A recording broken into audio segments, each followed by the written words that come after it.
précédente, heureux de vous revoir. Alors, tellement de choses intéressantes ont été dites par les intervenants qui m'ont précédé, intéressantes et passionnantes même, avec des éclairages parfois nouveaux pour moi en tout cas, et que je ne voudrais pas d'abord être trop long et ensuite répéter des choses qui ont été dites. Cependant, je vais quand même être un peu obligé de le faire, mais j'avais initialement prévu de placer le sujet d'aujourd'hui dans son cadre historique parce que, pour deux raisons. Tout d'abord, je l'avais déjà fait, j'avais déjà rédigé un petit papier concernant la déclaration de l'anniversaire du jour de Jérusalem al-Quds, le dernier vendredi du mois de Ramadan, qui avait été décidé par l'imam Khomeini. Et on m'avait demandé une organisation avec laquelle je travaille depuis longtemps, m'avait demandé une déclaration. Donc j'avais fait cette déclaration en la faisant à la fois sur le plan historique et en la replaçant dans la conjoncture actuelle et tragique avec la guerre en Ukraine. Et donc, je ne vais pas vous refaire exactement ça, mais je voudrais simplement rappeler les difficultés dans lesquelles l'État d'Israël a été créé. En fait, il a été créé, c'est une décision en 181, dont on a déjà parlé, de novembre 47, qui décidait de la partition d'un territoire sur lequel vivaient des gens. Et c'est incroyable qu'une organisation internationale qui voulait maintenir la paix dans le monde après l'horrible guerre qui venait de se terminer ait décidé de voter cette partition qui était évidemment un ferment qui avait entraîné des tas de frictions. Et je rappelle que la plupart des États, il y a eu plusieurs votes au cours de l'année 47 et 48, 47 et 48, concernant, sous le fait des pressions des riches et puissantes organisations sionistes à Washington, qui visait à créer cette partition, procéder à cette partition. Ça a été refusé à une forte majorité par tous les votes qui se sont succédés. Et c'est sous la pression des organisations sionistes qui ont signé, enfin qui sont entendus avec le président Harry Truman, qui voulait leur soutien pour sa réélection, et qui a dit, bon, eh bien, je vais agir dans ce sens-là. Et il a donné des ordres à sa diplomatie, et les diplomates américains ont été chargés d'aller convaincre tous les pays du monde, dont la France, qui votaient contre jusqu'à présent, de changer leur vote et de voter pour. C'est un résultat étonnant, mais qui s'est produit.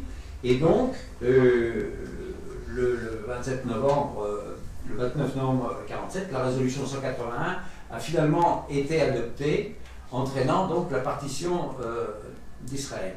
Alors, tout de suite, je voudrais citer une phrase de De Gaulle qui a été très décriée, mais je trouve que dans sa concision, elle rappelle, elle montre dans son discours du 27 novembre 1967, juste après la guerre des 6 jours, où on lui pose la question lors de la conférence de presse à l'Élysée, mon général, la guerre vient de s'arrêter en Moyen-Orient, qu'en pensez-vous? Et donc il explique tout ça et il reprend la version historique, et on voit bien qu'il regrette cette décision des Nations Unies d'avoir créé cet État qui ne pouvait être qu'une source de conflit. Et je vais la retrouver rapidement. Je le dis, mais ah si, voilà. On pouvait se demander C'est un extrait court de ce fameux discours où on l'a traité d'antisémite après, ce qui n'était pas du tout comme Ben Gurion l'a prévu. On pouvait se demander en effet, et on se demandait même chez beaucoup de juifs, si l'implantation de cette communauté sur des terres qui avaient été acquises dans des conditions plus ou moins justifiables, et au milieu des peuples arabes qui lui étaient foncièrement hostiles, n'allait pas entraîner d'incessants, d'interminables frictions et conflits. Certains même redoutaient que les Juifs, jusqu'alors dispersés, mais qui étaient restés ce qu'ils avaient été de tout temps, c'est-à-dire un peuple d'élite, sûr de lui-même et dominateur, n'en viennent, une fois rassemblés dans le site de leur ancienne grandeur, à changer en ambition ardente et conquérante les souhaits très émouvants qu'ils formaient depuis le XIXe siècle. Donc vous voyez, dans cette phrase très dense, De Gaulle explique que ça avait été une erreur de créer cet État, mais puisque les Nations Unies avaient décidé de créer, la France s'y conformait, mais il avait décelé tout de suite que ce serait une source de problèmes.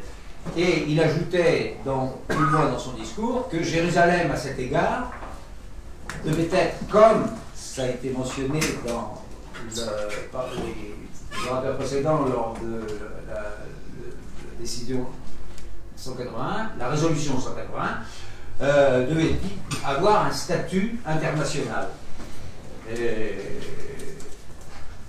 Alors, je vais en rester là sur cet aspect historique et cet aspect. Mais je voudrais plutôt là vous citer 2 ou 3 anecdotes qui vont éclairer le débat. La première anecdote, rentrant d'un voyage au Moyen-Orient, je filais à la maison de l'industrie en face de l'église Saint-Germain-des-Prés, où le général gallois dirigeait un colloque sur la Yougoslavie. C'était peu après le démantèlement de la Yougoslavie, c'est peut-être dans les années 95 ou 96, je ne sais plus. Et la salle était comble.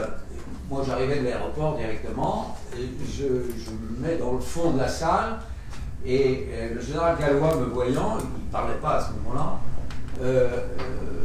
fend la foule, parce qu'il y avait vraiment plein de gens assis et debout pour écouter les différents orateurs qui parlaient de la question yougoslave. Et il vient me dire bonjour, et je le connaissais très bien puisque je faisais partie de son cercle de réflexion, il m'avait chargé de beaucoup de missions de réflexion. Et pour ceux qui ne connaissent pas, le général Pierre-Marie Gallois, c'est un des plus grands stratèges du XXe siècle, et qui a conçu le concept de dissuasion. Il n'avait qu'un seul regret dans sa vie, c'est que le général de Gaulle ne l'ait pas nommé dans son gouvernement parce que il estimait que c'était lui, il avait eu de fréquentes rencontres avec le général de Gaulle, et c'était lui qui avait... Bon, le général de Gaulle n'avait pas besoin du général gallois pour avoir des vues stratégiques, mais néanmoins, le général gallois lui avait expliqué pourquoi il fallait absolument que la France ait la bombe atomique. C'était avant que le général de Gaulle n'en vienne au pouvoir. Bon, donc le général gallois était un très grand stratège. Et il me dit, alors vous arrivez de votre voyage au Moyen-Orient, qu'en pensez-vous et tout, on ne parle pas de la Yougoslavie, il me parle du Moyen-Orient, ça l'intéressait. Et il m'a dit la chose suivante, je résume. Il m'a dit, de toute façon, à mon avis, il n'y a pas de place pour 2 États. Il n'y a de place que pour un seul État. Et quel État veut-il être? Et c'est peut-être que l'État palestinien, pour des raisons historiques, démographiques, politiques, économiques, enfin toutes les raisons du monde poussent à ce qu'il n'y ait qu'un seul État et que cet État soit l'État de Palestine. Évidemment, au sein de cette Palestine, les minorités, qu'elles soient ethniques, religieuses ou autres, devraient avoir des garanties de sécurité. Et donc, mais donc, vous voyez, c'était dans les années 95, il avait déjà annoncé ce que moi-même j'étais également convaincu, mais on discutait énormément, soit à plusieurs, soit en tête à tête avec le général Gallois, et il y a longtemps que je pense que deux États, c'est une chimère inventée par des diplomates pour essayer de continuer à faire croire que c'est possible. Mais Jérusalem est une ville qui concentre, comme ça a été dit au cours des interventions précédentes, qui concentre tous les problèmes du monde, parce que, en fait, le comportement des Israéliens vis-à-vis des Palestiniens ne peut s'expliquer que parce qu'ils sont l'agent, ils sont soutenus unilatéralement par les États-Unis depuis leur création. Et depuis leur création, ils n'ont fait que chercher à s'agrandir, à conquérir d'autres terres, à expulser les populations ou à les contraindre.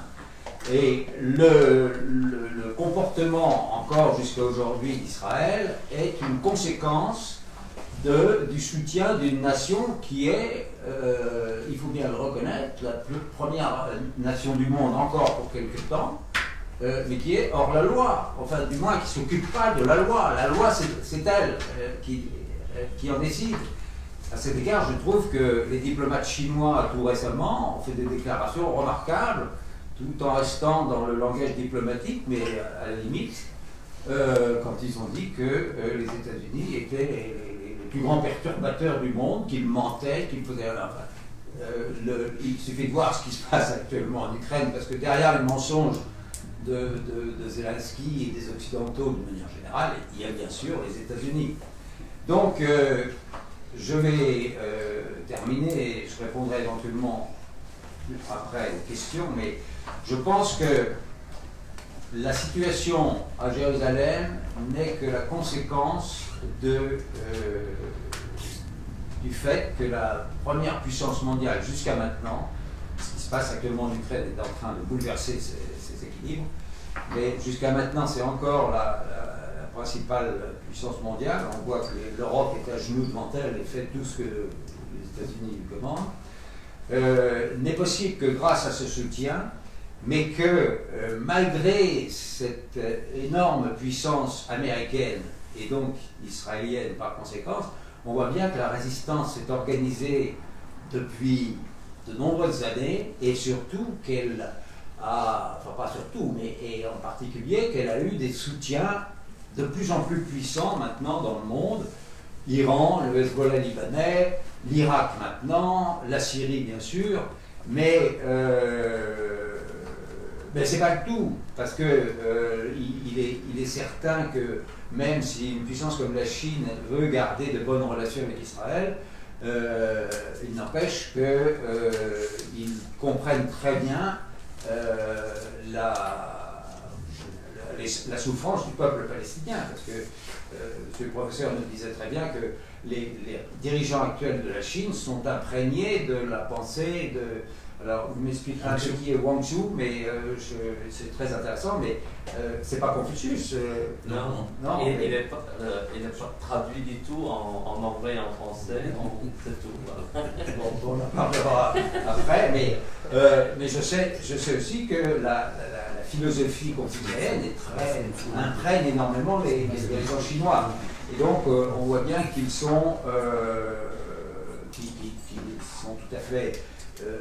ils prennent en compassion les misères de la population palestinienne. Je crois, en outre, pour avoir voyagé beaucoup en Iran et rencontré beaucoup les dirigeants iraniens, que depuis longtemps, l'Iran est devenu le pommeau du sabre de la résistance palestinienne, et que la puissance de l'Iran ne faisant qu'augmenter au cours des années qui passent, du fait d'une diplomatie aberrante du côté des États-Unis, je pense qu'effectivement la résistance palestinienne a remporté de plus en plus de victoires au prix très cher, payé par des martyrs et de nombreux morts. Mais néanmoins, je pense que lorsque le président Raïssi d'Iran ou le Sayed Nasrallah du Liban dit que la victoire se rapproche de plus en plus, je crois qu'ils ont raison. Et je terminerai en disant que la question ukrainienne montre bien que la Russie a compris aussi que le paradoxe d'un État israélien qui s'associe aux nazis en Ukraine est une réalité, et une réalité très forte. Et donc, on a bien vu que le président Poutine prend des positions de plus en plus fermes vis-à-vis d'Israël. Il se gêne d'autant moins que Israël n'a pas caché son soutien aux nazis. Alors là, il y a un paradoxe, mais qui n'est qu'un paradoxe, c'est la réalité. Finalement, les nazis et les takfiristes islamistes, c'est la même chose. D'ailleurs, ils ont les mêmes modus operandi dans leur mode d'action militaire. Et la Russie, donc, est en train de basculer beaucoup plus maintenant en direction de la résistance palestinienne que elle n'est pas en train de s'opposer directement à Israël, quoique dans des déclarations récentes, notamment pour récupérer l'église Saint-Alexandre. Oui. Poutine n'a pas été sans embâche pour dire qu'il exigeait la restitution de cette église. Et ce qui veut dire que la position israélienne vis-à-vis de l'Ukraine, qui est ouvertement de soutenir les nazis, puisque on sait maintenant qu'il y a des officiers israéliens qui entraînent et qui conseillent et qui même se battent avec ces nazis. Il y a donc un basculement des forces en direction, vers le plateau de la résistance palestinienne, qui est de plus en plus marqué. Et je pense que les stratèges israéliens le savent et que nous allons assister au cours de l'année 2022 et 2023 à des bouleversements qui iront dans le sens d'une reconnaissance plus grande des exigences des Palestiniens. Merci beaucoup, mon colonel.